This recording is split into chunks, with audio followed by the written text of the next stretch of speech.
আসসালামু আলাইকুম। এটিএন বাংলা সংবাদে সবাইকে স্বাগত জানাচ্ছি। ফিরোজ তোহার। শুরুতেই বিআরবি কেবলস সংবাদ শিরোনাম। জুলাই সনদের আইনি ভিত্তি ছড়া 2026 সালে দেশে কোনো নির্বাচন হবে না বললেন জামায়াতের আমির। 5 দফা দাবিতে পল্টনে সমমনা 8 দলের সমাবেশ। সনদের বাইরে সিদ্ধান্ত মানতে বাধ্য নয় দলগুলো। প্রধান উপদেষ্টাকে সতর্ক থাকার আহ্বান বিএনপির। অমীমাংসিত বিষয় চাপিয়ে দিলে দায় সরকারের বললেন মির্জা ফখরুল। জুলাই সনদ বাস্তবায়ন ইস্যুতে রাজনৈতিক দলগুলো একমত হতে না পারায় 3-4 দিনের মধ্যে সিদ্ধান্ত নেবে সরকার, জানালেন আইন উপদেষ্টা।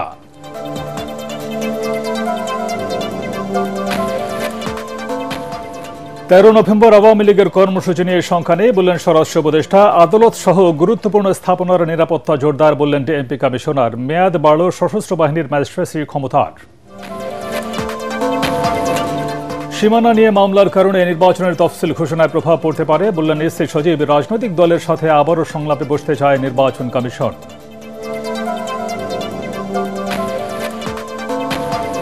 এবং রাজধানীর সূত্রাপুরে বাসে আগুন, ধানমন্ডিতে ককটেল বিস্ফোরণ। ঝটিকা মিছিলের প্রস্তুতির সময় 2 যুবলীগ নেতা আটক।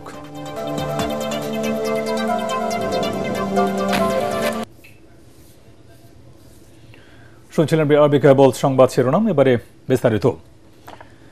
জুলাই সনদের আইনি ভিত্তি ছাড়া 2026 সালে কোনো নির্বাচন হবে না বলে হুঁশিয়ারি দিয়েছেন জামায়াতে ইসলামের আমির ডাক্তার শফিকুর রহমান। রাজধানীর পুরানা পল্টনে 8 দলের সমাবেশে এই হুঁশিয়ারি দেন তিনি। এ সময় ইসলামী আন্দোলন বাংলাদেশের আমির সৈয়দ রেজাউল করিম বলেন, যারা একই দিনে গণভোট ও নির্বাচন করতে চায় তারা জুলাই সনদ নিয়ে ষড়যন্ত্র করছে। সরকার সরল ভাষায় দাবি না মানলে কঠোর হওয়ার হুঁশিয়ারি দেন 8 দলের নেতারা। খায়রুল ইসলামের রিপোর্ট। জুলাই জাতীয় সনদের আইনি ভিত্তি, নভেম্বরে গণভোট সহ 5 দফা দাবিতে 8 দলের সমাবেশে প্রথমবারের মতো সব দলের প্রধানরা এক মঞ্চে। রাজধানীর পুরানা পল্টন মোড়ে দুপুর 2টায় সমাবেশ শুরুর আগেই নেতাকর্মীদের ঢল নামে। মূল সমাবেশস্থল ছাপিয়ে তা ছড়িয়ে পড়ে পল্টন, গুলিস্তান, নাইট অ্যাঙ্গেল মোড় সহ আশপাশের এলাকায়। এ সময় 8 দলের নেতারা বলেন, সরকার যদি 8 দলের শান্তিপূর্ণ অবস্থান বুঝতে অক্ষম হয় তবে যে ভাষায় তারা কথা বুঝবে সেই ভাষাতেই তাদের বোঝানো হবে। সরকার যদি 8 দলীয় নেতৃবৃন্দের শান্তিপ্রিয় ভাষা বুঝতে ব্যর্থ হয়, যেই ভাষায় বললে সরকার বুঝবে আমরা সেই ভাষায় প্রয়োগ করব, সেই কর্মসূচি ঘোষণা করব ইনশাআল্লাহ। যুদ্ধ করে ফ্যাসিবাদ বিতাড়িত করেছি, যুদ্ধ করে বাংলার মানুষের অধিকার আদায় করে ছাড়বো ইনশাআল্লাহ। এই নভেম্বরে কিছু অপরাধীদের যখন রায়ের সম্ভাবনা, তখনই ফ্যাসিস্টরা বাংলাদেশ জুড়ে ককটেল গাড়িতে আগুন দিয়ে নাশকতার ষড়যন্ত্র করছে। অনুষ্ঠানে প্রধান অতিথি জামায়াত আমির ডাক্তার শফিকুর রহমান বলেন, জুলাই সনদের আইনি ভিত্তি ছাড়া জাতীয় নির্বাচনের কোনো সুযোগ নেই। দাবি আদায়ে হিমালয়ের মতো শক্ত থাকবে 8 দল। আমরা চাই আগামী ফেব্রুয়ারিতে রোজার আগেই জাতীয় সংসদ নির্বাচন অনুষ্ঠিত হোক। এইটা নিয়ে কেউ ধূম্রজাল সৃষ্টি করার পায়তারা চালাবেন না। জুলাই সনদেই যদি আপনি গণতন্ত্রের প্রতি শ্রদ্ধা না দেখান, জাতীয় নির্বাচনে আপনি শ্রদ্ধা দেখাবেন কিভাবে? সকল বায়না ভুলে যান, জুলাই শহীদের রক্তের প্রতি সম্মান দেখান। জুলাইয়ে যারা লড়াই করেছে ভোট টাট করে, যারা পঙ্গু হত এখনো দুঃখে দুঃখে কষ্ট করছে, মেহরবানি করে তাদের বুকের ভাষা বোঝার চেষ্টা করুন। সমাবেশে ইসলামী আন্দোলন বাংলাদেশের আমির সৈয়দ রেজাউল করিম বলেন, যারা একই দিনে গণভোট ও জাতীয় নির্বাচন চায় তারা জুলাই সনদ নিয়ে ষড়যন্ত্র করছে। আজকে বাংলাদেশের ছাত্র জনগণ, সর্বশ্রেণীর মানুষ আজকে জুলাই ভিত্তিক আইনি সর্বপ্রথম চায়, তারপর জাতীয় নির্বাচন চায়। যারা নব্য ফ্যাসিস্ট হবার চেষ্টা করছে তাদের বিরুদ্ধে ছাত্র জনতা রাস্তায় নামলে বঙ্গোপসাগর ছাড়া পালাবার জায়গা পাবে না বলে মন্তব্য করেন সৈয়দ রেজাউল করিম। খায়রুল ইসলাম, এটিএন বাংলা, ঢাকা। জুলাই জাতীয় সনদের বাইরে সরকার কোনো সিদ্ধান্ত ঘোষণা করলে সনদের স্বাক্ষরকারী কোনো দল তা মানতে বাধ্য থাকবে না বলে জানিয়েছে বিএনপি। চেয়ারপারসনের গুলশান কার্যালয়ে সংবাদ সম্মেলনে স্থায়ী কমিটির সদস্য ডক্টর খন্দকার মোশাররফ হোসেন সিদ্ধান্ত গ্রহণের ক্ষেত্রে প্রধান উপদেষ্টাকে সতর্ক থাকার আহ্বান জানিয়ে বলেন, অন্যথায় এর দায় অন্তর্বর্তী সরকারের উপর বর্তাবে। অন্যদিকে সংস্কারের নামে কোনো কিছু দেশের মানুষের কাঁধে চাপালে তা মেনে নেওয়া হবে না বলে জানিয়েছেন বিএনপি মহাসচিব মির্জা ফখরুল ইসলাম আলমগীর। রিপোর্ট করছেন মইনুল হাসান। দলের সর্বোচ্চ নীতি নির্ধারণী ফোরাম স্থায়ী কমিটির সবশেষ বৈঠকের সিদ্ধান্ত জানাতে চেয়ারপারসনের গুলশান কার্যালয়ে জরুরি সংবাদ সম্মেলন। লিখিত বক্তব্যে ডক্টর খন্দকার মোশাররফ হোসেন বলেন, রাজনৈতিক দলগুলোর সাথে দীর্ঘ 1 বছর আলোচনার ভিত্তিতে স্বাক্ষরিত জুলাই সনদ বাস্তবায়নে সাংবিধানিক ও আইন অনুযায়ী সবাই অঙ্গীকারবদ্ধ। এর বাইরে গিয়ে সরকারকে কোনো কিছু চাপিয়ে দেওয়ার চেষ্টা না করার আহ্বান জানানো হয় সংবাদ সম্মেলনে। সম্প্রতি অন্তর্বর্তীকালীন সরকারের উপদেষ্টাদের মধ্যে কেউ কেউ জুলাই জাতীয় সনদের বাইরে কোনো বিষয়ে সরকারের সিদ্ধান্তের ঘোষণা প্রসঙ্গে যে সকল বক্তব্য দিচ্ছেন তা বিভ্রান্তিকর এবং ঐকমত্যের ভিত্তিতে গৃহীত সিদ্ধান্ত অগ্রাহ্যের শামিল বা অগ্রাহ্য করার শামিল।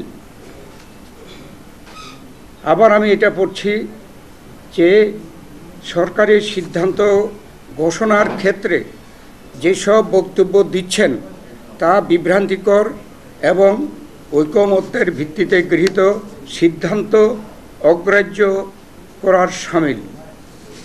আমরা স্পষ্ট ভাষায় বলতে চাই যে জুলাই জাতীয় সনদে উল্লেখিত বিষয়দের বাইরে সরকার কোনো সিদ্ধান্ত ঘোষণা করলে সনদে স্বাক্ষরকারী কোনো দলের জন্য তা মান্য করার বাধ্যবাধকতা থাকবে না।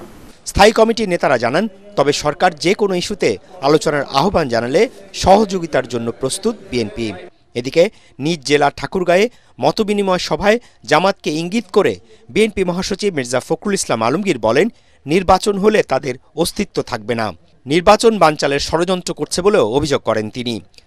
দীর্ঘ 9 মাস আপনি যে সংস্কারের নাম করে সব রাজনৈতিক দলগুলোর সাথে কথাবার্তা বললেন এবং একটা একমত হলেন অনেকগুলো বিষয়ে, সেই একমত বিষয়ের বাইরে আপনি কোনো কিছু যদি গায়েব করে এই দেশের মানুষের উপর চাপাই দিতে চান, তার সব দায় দায়িত্ব আপনার। জামাত ইসলাম বলতেছে ওটাই করিবা হবে, ওটা না করলে নাকি ভোট হবে না। ভাই ভোটকে তো ভয় পাচ্ছ কেন? কারণ তুমি জানো যে ভোট হলে তোমার অস্তিত্ব থাকবে না। এই কারণে তুমি ভোটকে এত ভয় পাও, নির্বাচনকে এত ভয় পাও। ঠাকুরগাঁও সদর উপজেলার কে লক্ষ্মীহাট উচ্চ বিদ্যালয় মাঠে বরগাঁও ইউনিয়নের ভোটারদের সাথে মতবিনিময় সভায় তিনি ধানের শীষে ভোট দেওয়ার আহ্বান জানান। মইনুল হাসান, এটিএন বাংলা, ঢাকা। ক্ষমতায় গেলে বিএনপি প্রতিহিংসা ও প্রতিশোধের রাজনীতি করবে না বলে জানিয়েছেন দলটির মহাসচিব মির্জা ফখরুল ইসলাম আলমগীর। ঠাকুরগাঁওয়ে সমাবেশে তিনি আরও বলেন, আওয়ামী লীগ ক্ষমতায় থাকার জন্য বিরোধী মত দমনে যেভাবে নির্বিচারে মামলা করেছে সে পথে হাঁটবে না বিএনপি। এ সময় তিনি শেখ হাসিনাকে উদ্দেশ্য করে বলেন, অত্যাচার, নির্যাতন ও ভয় দেখিয়ে জনগণকে দমিয়ে রাখা যায় না। গণহত্যা ও নির্যাতনের দায় নিয়ে এখনই ক্ষমা চাওয়া উচিত। এদিকে গণমাধ্যমে পাঠানো বিবৃতি বিএনপি মহাসচিব বলেন, ঠাকুরগাঁও জেলার সদর উপজেলার মোহাম্মদপুর শাপলা সরকারি প্রাথমিক বিদ্যালয় মাঠে মতবিনিময় সভায় দেয়া একটি বক্তব্যকে ভুলভাবে ব্যাখ্যা করে বিভিন্ন গণমাধ্যমে উপস্থাপন করা হয়েছে, যা অত্যন্ত দুঃখজনক। মির্জা ফখরুল দাবি করেন, বিএনপি প্রতিশোধের রাজনীতি করতে চায় না, আওয়ামী লীগের মতো হয়রানিমূলক মামলা করতে চায় না। তিনি আরও বলেন, এই ইউনিয়নে হয়রানিমূলক কোনো মামলা হলে তা তুলে নেয়ার কথা বলা হয়েছে, কিন্তু দেশব্যাপী হয়রানিমূলক মামলা দায়ের কিংবা মামলা তুলে নেয়ার বিষয়ে কোনো বক্তব্য প্রদান করেননি বলেও বিবৃতিতে দাবি করা হয়।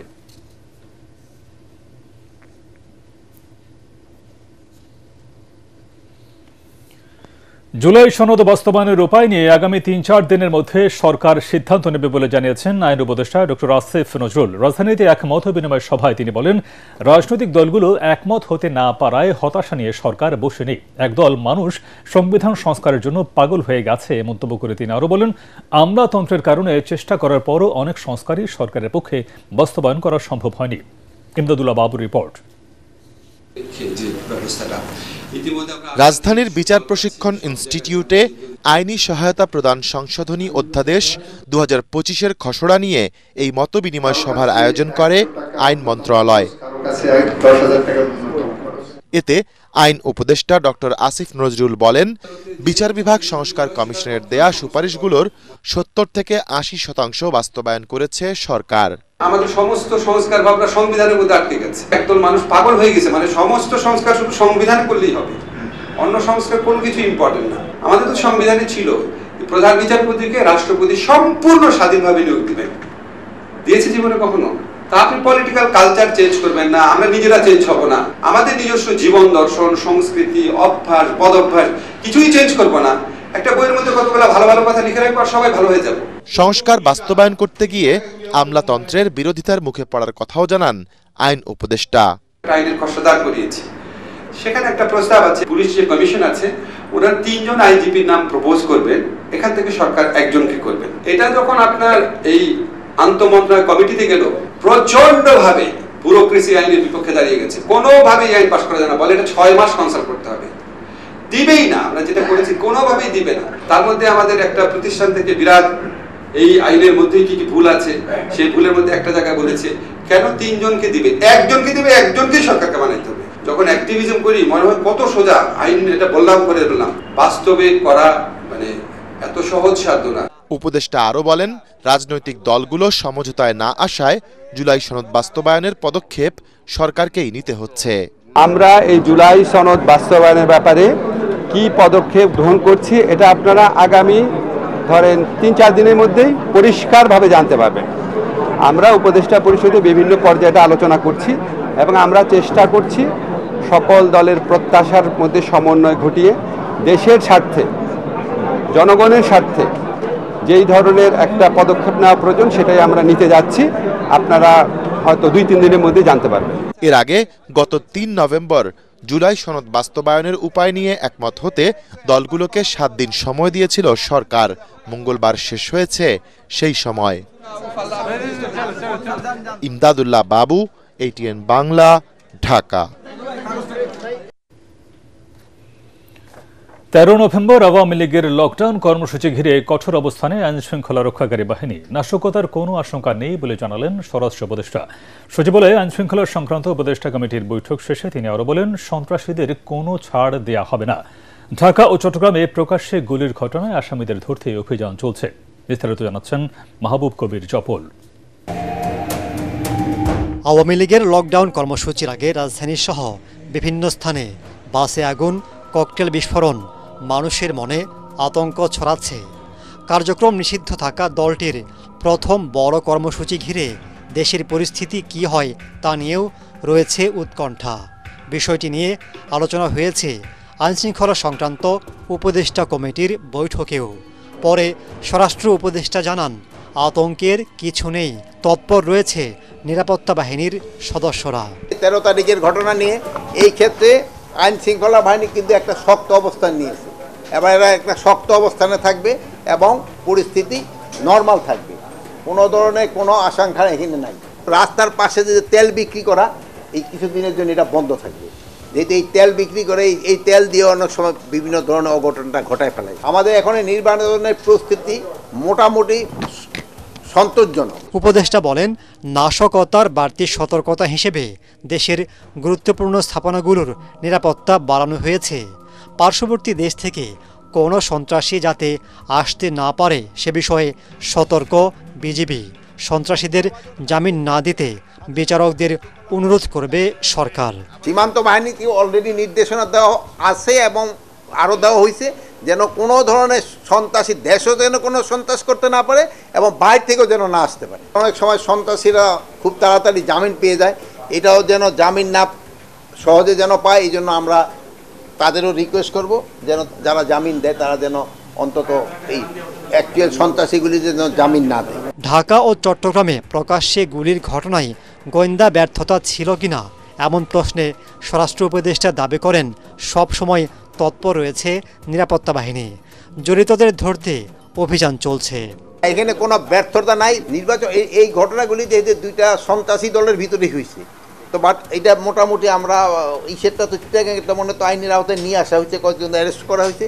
এটার ক্ষেত্রেও আমরা খুব তাড়াতাড়ি তাদের আইনের আওতায় নিয়ে আসতে পারি। কাউকে সন্দেহ হলে আইনশৃঙ্খলা বাহিনীর কাছে তুলে দেওয়ার আহ্বান জানান স্বরাষ্ট্র উপদেষ্টা। যে কাউকে ধরবেন কিনা, আপনি যদি সন্দেহভাজন মনে হয় আপনি ভালো দুষ্কৃতিকারী তারা ধরবেন। মাহবুব কবির, চপল, ATN বাংলা, ঢাকা। এর মধ্যে কে ঝামেলা করতেছে? আচ্ছা, ভালো।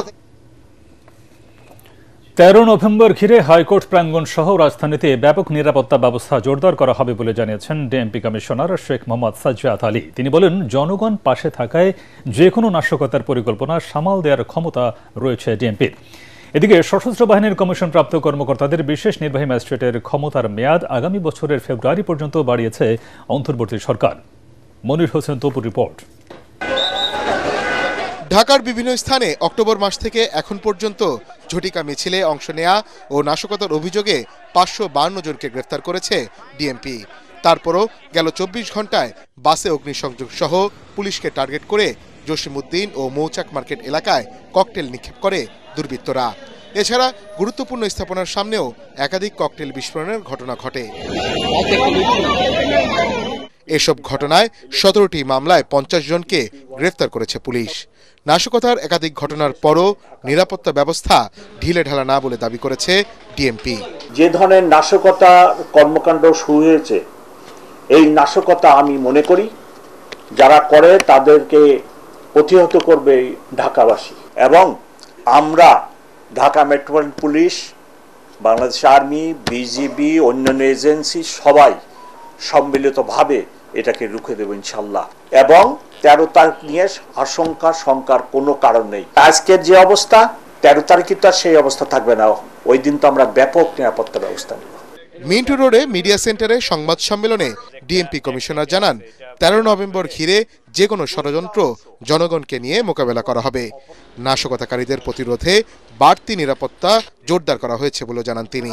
তাদের নিজ দামীয় মোটরসাইকেল বা যানবাহন কোনো দুর্বৃত্তের হাতে চলে যাচ্ছে কিনা দৃষ্টি রাখবেন। অপরিচিত কাউকে মোটরসাইকেল সহ যে কোনো ধরনের যানবাহন ভাড়া না দিতে অনুরোধ জানিয়েছে ডিএমপি। এছাড়া বাসা ভাড়া, হোটেল মোটেলেও লোকজন উঠানোর আগে আরও সতর্ক হওয়ার আহ্বান জানান ডিএমপি কমিশনার। এদিকে আগামী বছরের 28 ফেব্রুয়ারি পর্যন্ত সশস্ত্র বাহিনীর কমিশন প্রাপ্ত কর্মকর্তাদের বিশেষ নির্বাহী ম্যাজিস্ট্রেটের ক্ষমতার মেয়াদ বাড়িয়েছে সরকার। ফলে সে সময়ের মধ্যে জাতীয় নির্বাচন অনুষ্ঠিত হলে তখনও সেনাবাহিনীর ম্যাজিস্ট্রেসি ক্ষমতা থাকছে। জনপ্রশাসন মন্ত্রণালয় থেকে জারি করা এক প্রজ্ঞাপনে এর সিদ্ধান্ত জানানো হয়। মনির হোসেন তপু, ATN বাংলা, ঢাকা। সীমানা জটিলতায় ত্রয়োদশ জাতীয় সংসদ নির্বাচনের তফসিল ঘোষণায় প্রভাব পড়তে পারে বলে জানিয়েছেন নির্বাচন কমিশনের সিনিয়র সচিব আখতার আহমেদ। বলেন, আদালতের আদেশ পর্যালোচনার উপর অনেকটাই নির্ভর করছে তফসিলের সময়সূচি। তেজগাঁওয়ে নির্বাচন ভবনে এক ব্রিফিংয়ে তিনি বলেন, সব নিবন্ধিত রাজনৈতিক দলের সাথে আবারও সংলাপে বসতে চায় ইসি। আচরণবিধি পরিবর্তনের বিষয়গুলো দলের সাথে আলোচনায় উঠে আসবে বলে জানান তিনি। বিস্তারিত জানাচ্ছেন সৈয়দ রিয়াজ। রাজধানীর আগারগাঁওয়ে নির্বাচন ভবনে কমিশনের সিনিয়র সচিব সাংবাদিকদের সাথে ত্রয়োদশ জাতীয় সংসদ নির্বাচনের অগ্রগতি নিয়ে কথা বলেন। আরপিও সংশোধন, অধ্যাদেশ ও আচরণবিধি জারির মধ্য দিয়ে নির্বাচনী আইনের সব ধরনের সংস্কার কাজ ইসি শেষ করেছে জানিয়ে তিনি বলেন, সারা দেশে নির্বাচনী আসনের সীমানা নির্ধারণ নিয়ে 30টি মামলা চলমান। জানান, এসব মামলার রায় আসন্ন নির্বাচনের তফসিলের উপর প্রভাব ফেলতে পারে। প্রভাব পড়বে কিনা পড়তে পারে, এটা নির্ভর করছে কমিশন সীমানা নির্ধারণের যে কি বলে আদালতের আদেশ, সেটা কিভাবে পর্যালোচনা করবেন বা তার পরবর্তী পদক্ষেপটা কিভাবে নেবেন সেটার উপরে নির্ভর করছে। আগামী 13ই নভেম্বর থেকে রাজনৈতিক দলগুলোর সাথে ধারাবাহিকভাবে ইসি আবারও সংলাপে বসতে চায় জানিয়ে সচিব বলেন, সব নিবন্ধিত দলের সাথে আলোচনা করা হবে। আচরণবিধিটা যেহেতু পেয়েছি, আমরা আগামী পরশুদিন থেকে এটা সংলাপটা শুরু করার ইচ্ছা আছে আমাদের। এখন সেই বিষয়টা নিয়ে এখন কাজ করা শুরু করবো। কাদেরকে ডাকবো এখনো পর্যন্ত এটা ঠিক করিনি। এটা আলোচনা করে আমরা এটার ব্যাপারে সিদ্ধান্ত নেব। বাগেরহাটের আসনগুলির সীমানা নির্ধারণ নিয়ে আদালতের রায়ের কপি হাতে পাওয়ার পর আপিল করা হবে কি না সে বিষয়ে সিদ্ধান্ত নেওয়া হবে বলেও জানান ইসি সচিব। সৈয়দ রিয়াজ, এটিএন বাংলা, ঢাকা। এবার প্রথমবারের মতো নির্বাচনে পোস্টার ব্যবহার করতে পারবেন না প্রার্থীরা। নিষেধাজ্ঞা থাকছে ড্রোন ও কৃত্রিম বুদ্ধিমত্তা বা এআই ব্যবহারও। এসব বিধান যুক্ত করে আগামী সংসদ নির্বাচনের জন্য রাজনৈতিক দল ও প্রার্থীর আচরণ বিধিমালার গেজেট প্রকাশ করেছে নির্বাচন কমিশন। তবে নির্বাচনী প্রচারণা করা যাবে বিলবোর্ড ও সামাজিক যোগাযোগ মাধ্যম ব্যবহার করে। আচরণ বিধি লঙ্ঘনে সর্বোচ্চ 6 মাসের কারাদণ্ড ও 1.5 লাখ টাকা জরিমানার বিধান রেখেছে ইসি। বিস্তারিত জানাচ্ছেন একরামুল হক সায়েম। যে কোনো নির্বাচন এলেই পোস্টারে ছেয়ে যায় পুরো এলাকা। বাসাবাড়ির দেয়াল কিংবা গুরুত্বপূর্ণ স্থাপনা, যে কোনো জায়গায় কোনো বিধিনিষেধের তোয়াক্কা না করেই লাগানো হয় নির্বাচনী পোস্টার। তবে এবারের জাতীয় সংসদ নির্বাচনে পাল্টে যাবে চিরচেনা সেই দৃশ্য। এরই মধ্যে প্রার্থীর আচরণ বিধিমালায় নিষিদ্ধ করা হয়েছে পোস্টারের ব্যবহার। বিধিমালায় বলা হয়েছে কোনো প্রকার পোস্টার ব্যবহার করা যাবে না।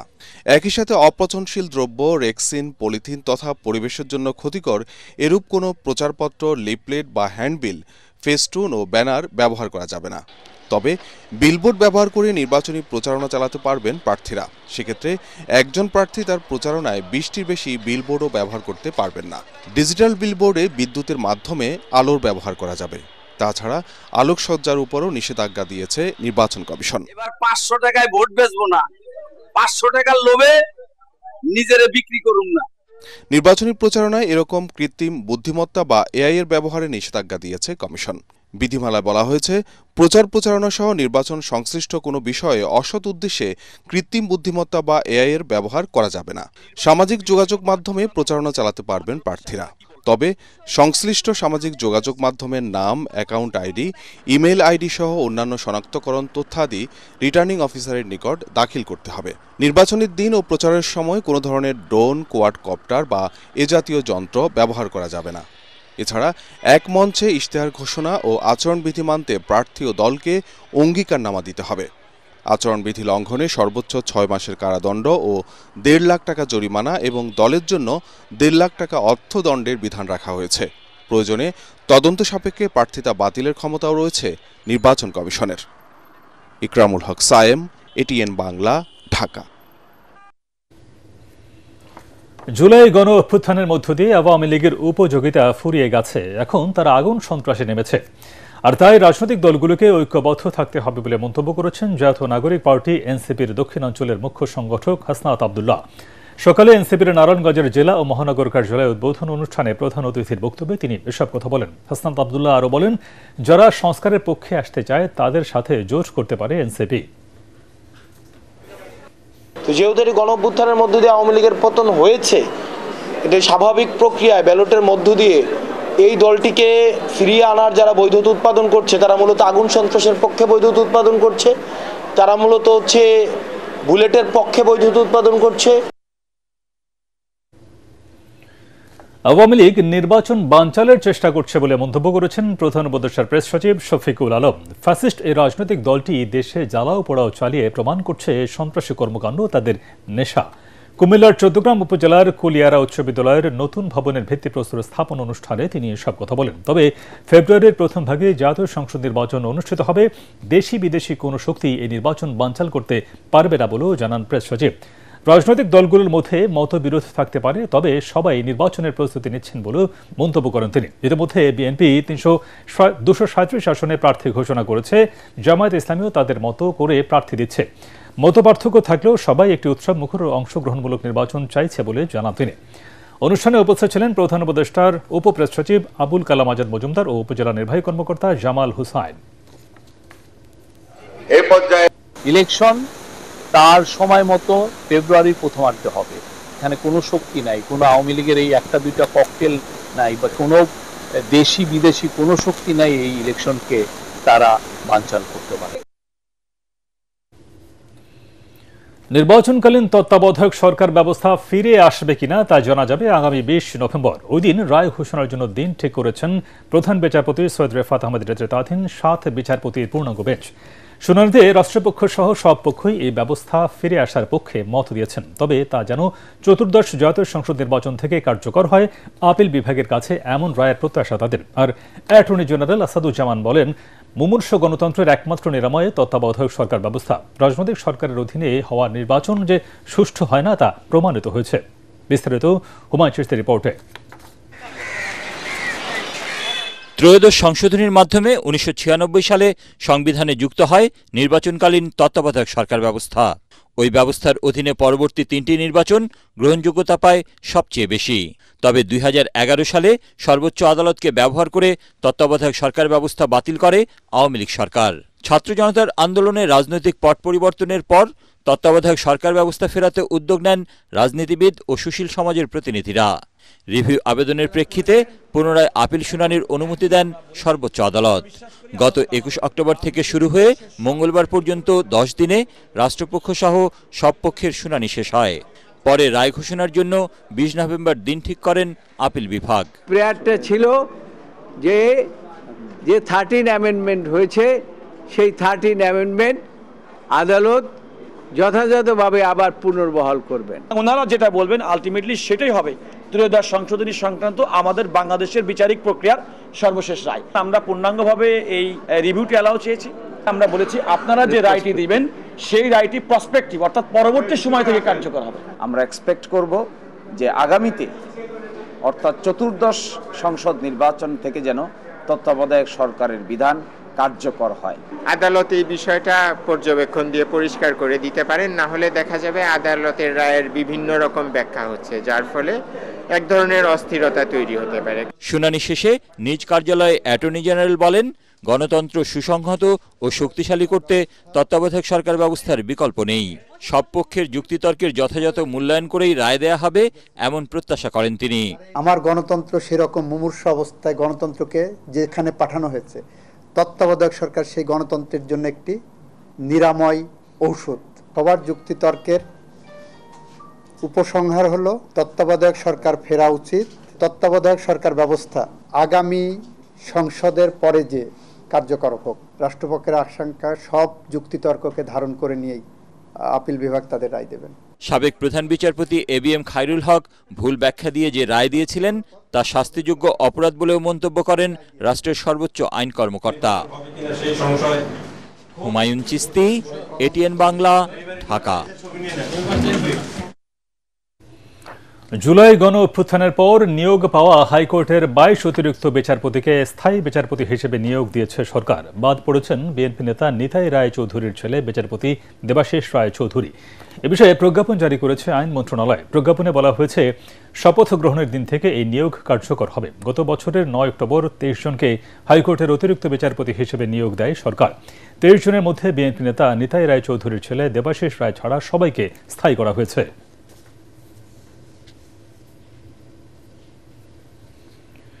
রাজধানীর ধানমন্ডির 11 নম্বরে আন্তর্জাতিক অপরাধ ট্রাইব্যুনালের তদন্ত সংস্থার কার্যালয়ের সামনে ককটেল বিস্ফোরণের ঘটনা ঘটেছে। পরে ঝটিকা মিছিলের প্রস্তুতির সময় 27 নম্বর থেকে হাতে নাতে 2 যুবলীগ নেতাকে আটক করা হয়েছে বলে জানিয়েছেন ডিসি রমনা মাসুদ আলম। আটককৃতরা হলেন ফরিদপুরের গাজীর টেক ইউনিয়নের যুবলীগ সাধারণ সম্পাদক শেখ ফরহাদ এবং সদর থানার যুবলীগ সাংগঠনিক সম্পাদক তন্ময় সাহা। এদিকে সূত্রাপুরে ফায়ার সার্ভিসের অফিসের সামনে মালঞ্চ পরিবহনের একটি বাসে আগুন দিয়েছে দুর্বৃত্তরা। মুহূর্তেই পুড়ে যায় বাসটি। প্রত্যক্ষদর্শীরা জানান, সন্ধ্যার পরপরই আগুন লাগিয়ে দেয় দুর্বৃত্তরা। খবর পেয়ে দ্রুত আগুন নিয়ন্ত্রণে আনে ফায়ার সার্ভিস। রাজধানীর সূত্রাপুরের শ্যামবাজারে অবৈধভাবে বিভিন্ন ধরনের কেমিক্যাল মজুদ করায় এসকে ট্রেডার্স নামের একটি প্রতিষ্ঠানের 6 জন কর্মচারীকে বিভিন্ন মেয়াদে কারাদণ্ড দিয়েছে ঢাকা জেলা প্রশাসনের ভ্রাম্যমাণ আদালত। এ সময় 1 লাখ টনেরও বেশি কেমিক্যাল জব্দ করা হয়। ফায়ার সার্ভিস কর্তৃপক্ষ বলছে, রাসায়নিক দ্রব্যের এই প্রতিষ্ঠানটি রাজধানীর বাইরে সরিয়ে নেওয়ার জন্য বেশ কয়েকবার নোটিশ দিলেও তাতে কর্ণপাত না করে ঝুঁকিপূর্ণ অবস্থায় অবৈধভাবে ব্যবসা চালিয়ে আসছে তারা। জি এম তোসলেমের রিপোর্ট। আলু পেঁয়াজ থেকে শুরু করে নানা ধরনের সবজির পাইকারি বাজার সূত্রাপুরের শ্যামবাজার। পাশাপাশি এসব পণ্য গুদামজাত করার জন্য রয়েছে অনেকগুলো গোডাউন। ঘনবসতিপূর্ণ পরিবেশে গোডাউন হিসেবে ব্যবহার করা হচ্ছে পুরনো আমলের বাড়িঘরগুলোকে। শত বছরের পুরনো এই বাড়িটিকেও গোডাউন হিসেবে ব্যবহার করা হচ্ছে রাসায়নিক গুদাম হিসেবে। এখানে 5টি বড় বড় রুমে রয়েছে কয়েক হাজার প্লাস্টিকের ড্রাম ভর্তি কেমিক্যাল।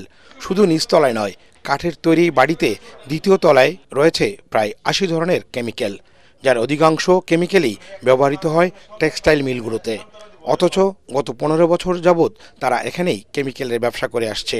ফায়ার সার্ভিস কর্তৃপক্ষ জানায়, কেমিক্যাল গোডাউনগুলো রাজধানীর বাইরে সরিয়ে নিতে সরকারের পক্ষ থেকে বলা হলেও অনেকেই তাতে সাড়া দেয়নি। যে কেমিক্যালগুলো আছে, এই কেমিক্যালগুলো যদি একটার সাথে একটা বিক্রিয়া হয় তাহলে একটা বিপজ্জনক অবস্থার সৃষ্টি হবে। যদি কোনো ধরনের অগ্নি দুর্ঘটনা সংঘটিত হয়, প্রায় 1/2 কিলোমিটার দূর থেকে সেই আমাদেরকে ফায়ার ফাইটিং করতে হবে। তো এই যে ঘনবসতিত এলাকায় যে আমরা ফায়ার ফাইটিং করবো, কোনো অস্ত্র করা সম্ভব না, এবং এটা শ্বাস প্রশ্বাসের সাথে মানবদেহের ক্ষতিকর হবে। এখানে যারা বসবাস করতেছে তাদের জন্য ক্ষতিকর হবে। ফায়ার সার্ভিস ও ঢাকা জেলা প্রশাসনের যৌথ এই অভিযানে প্রায় লক্ষাধিক টন কেমিক্যাল জব্দ করা হয়। গোডাউনে থাকা ম্যানেজার ও কর্মচারীদের বিভিন্ন মেয়াদে সাজা দেন ভ্রাম্যমাণ আদালত। বারবার বলা সত্ত্বেও ওনারা এখান থেকে যাননি, সরকারি আদেশ অমান্য করেছেন। এই জন্য আমরা ওনাদেরকে সাজা দিচ্ছি। ওনাদের প্রতিষ্ঠানে 3 জন কর্মকর্তাকে আমরা পেয়েছি এবং 3 জন এখানে শ্রমিক আছেন। ওনাদেরকে 6 মাসের কারাদণ্ড দেওয়া হচ্ছে 3 জনকে, এবং 1000 টাকা করে জরিমানা করা হচ্ছে। ওনাদের আরও 15 দিন করে ওনারা জেল খাটবেন, আর যারা লেবার আছে তাদের জন্য 15 দিন করে জেল দেওয়া হচ্ছে। যারাই এই ধরনের অপরাধ করবে তাদের বিরুদ্ধেই ব্যবস্থা নেওয়া হবে বলে জানায় ভ্রাম্যমাণ আদালতের এই নির্বাহী magistrate. GM Taslim, ATN Bangla, Dhaka. Pubali bank বাণিজ্য সংবাদ।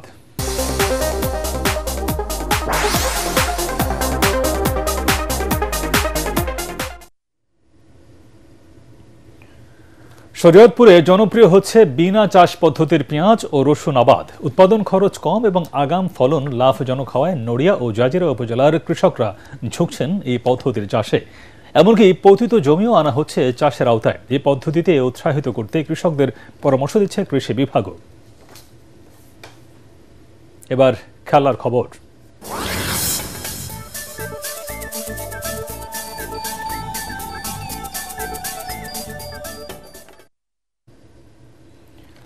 দিনের প্রথম সেশনে আয়ারল্যান্ড দাপট দেখালেও দ্বিতীয় ও তৃতীয় সেশনে রাজত্ব করে বাংলাদেশ। তাতে ক্যাচ মিসের এই ম্যাচের প্রথম দিন শেষে 8 উইকেটে আয়ারল্যান্ডের সংগ্রহ 270 রান। 50 রানের খরচায় 3 উইকেট নিয়ে বাংলাদেশের সেরা বোলার মেহেদী হাসান মিরাজ। 2 উইকেট নিয়েছেন অভিযুক্ত বাঁহাতি স্পিনার হাসান মুরাদ। পরাগ আরমানের রিপোর্ট। সিলেট টেস্টের প্রথম দিনের প্রথম সেশনে আয়ারল্যান্ড দাপট দেখালেও ক্যাচমিসের এই দিনের বাকি সময় দারুণ বোলিং করে ফোকাসটা নিজেদের দিকে টেনে নেন বাংলাদেশের বোলাররা। তাতে আইরিশরা 270 রানের পুঁজি পেলেও হারাতে হয় 8 উইকেট। সিলেট আন্তর্জাতিক স্টেডিয়ামে টস জিতে ব্যাটিংয়ে নামা আয়ারল্যান্ডের ইনিংসে সকালে প্রথম আঘাত হানেন হাসান মাহমুদ। দলের রানের খাতা খোলার আগেই তিনি সাজঘরে ফেরত পাঠান অধিনায়ক এন্ডি বার্বার্নিকে। সুযোগ পেলেও প্রথম সেশনে আর কোনো উইকেট তুলে নিতে পারেনি বাংলাদেশ। 3 বার ক্যাচ ড্রপের সুযোগে 96 রানের রেকর্ড জুটি গড়ে তোলেন পল স্টার্লিং ও কারমাইকেল। 2 বার জীবন পেয়ে 60 রানে থাকা পল স্টার্লিংকে লাঞ্চের পর তুলে নিয়ে জুটি ভাঙেন নাহিদ রানা। ট্র্যাক্টরও ব্যর্থ। চতুর্থ উইকেটে কারমাইকেল ও ক্যাম্পার 53 রানের জুটি করে দলকে বড় সংগ্রহের পথে নিয়ে যান। 59 রানে থাকা কারমাইকেলকে নিজের দ্বিতীয় শিকারে পরিণত করেন মেহেদী হাসান মিরাজ। দলের 203 রানে ক্যাম্পারকে সাজঘরের পথ দেখান অভিষিক্ত স্পিনার হাসান মুরাদ। আর শেষ বিকেলে মেহেদী হাসান মিরাজ ও হাসান মুরাদের দুর্দান্ত বোলিংয়ে স্বাচ্ছন্দ্য হতে পারেনি আইরিশরা। তাদের ঘূর্ণি জাদুতে লোরকান টাকার, এন্ডি ম্যাকব্রাইন এবং জর্ডান নীল সাজঘরে ফিরে গেলে 8 উইকেট হারানো আয়ারল্যান্ড দিন শেষ করে 270 রানে। ব্যারি ম্যাকার্থি 21 রান নিয়ে দ্বিতীয় দিন শুরু করবেন। পরাগ আরমান, এটিএন বাংলা। শেষ করার আগে বিআরবি কেবলস সংবাদ শিরোনাম আরেকবার। জুলাই সনদের আইনি ভিত্তি ছাড়া 26 সালে দেশে কোনো নির্বাচন হবে না বললেন জামায়াতের আমির। 5 দফা দাবিতে পল্টনের সমমনা 8 দলের সমাবেশ।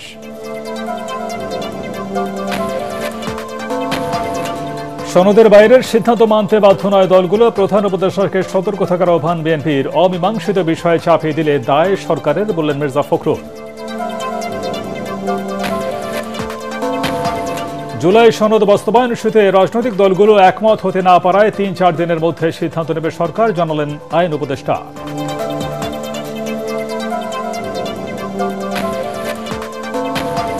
তেরো নভেম্বর আওয়ামী লীগের কর্মসূচি নিয়ে শঙ্কা নেই, বললেন স্বরাষ্ট্র উপদেষ্টা। আদালত সহ গুরুত্বপূর্ণ স্থাপনার নিরাপত্তা জোরদার, বললেন ডিএমপি কমিশনার। মেয়াদ বাড়ল সশস্ত্র বাহিনীর ম্যাজিস্ট্রেসি ক্ষমতা।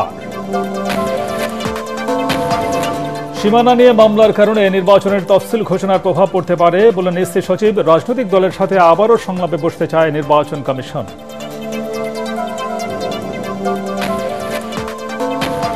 এবং রাজধানীর সূত্রাপুরে বাসে আগুন, ধানমন্ডিতে ককটেল বিস্ফোরণ। ঝটিকা মিছিলের প্রস্তুতির সময় 2 যুবলীগ নেতা আটক।